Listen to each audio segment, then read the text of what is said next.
అందరికీ ప్రేమతో నమస్కారం. నేను నియర్లీ 40 ఇయర్స్ నుంచి ఫిల్మ్స్లో పనిచేస్తున్నాను. ఇది తెలుగులో నాకు మంచి అవకాశం ఇచ్చారు పీపుల్స్ మీడియా వాళ్ళు. మన డైరెక్టర్ గారు మారుతి గారు, ప్రభాస్ గారితో చాలా చాలా పనిచేశాను ఇందులో. నాకు ఈ స్టార్ కాస్ట్ వీళ్ళందరూ నాకు చాలా సహాయం చేశారు.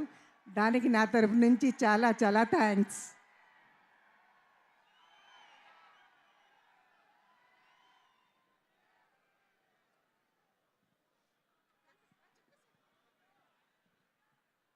జరీనా గారు, one moment that you shared with Prabhas గారు, ఏదైనా ఫ్యాన్స్ అందరూ వినడానికి చాలా ఉత్సుకతగా ఉన్నారు. Any one memorable incident on set that you would like to share? నేను చాలామందితో పనిచేశాను, కానీ ప్రభాస్ లాంటి మనిషి, ఆర్టిస్ట్, అంత మంచి మనిషి నేను ఇంతవరకు చూడలేదు. నా తరపు నుంచి చాలా చాలా ప్రభాస్ గారికి దీవెనలు. I really love him from my heart. Thank you so much. Thank you so much అండి. Thank you very much. Let's see you in theatres on December 9. Thank you very much. Yes.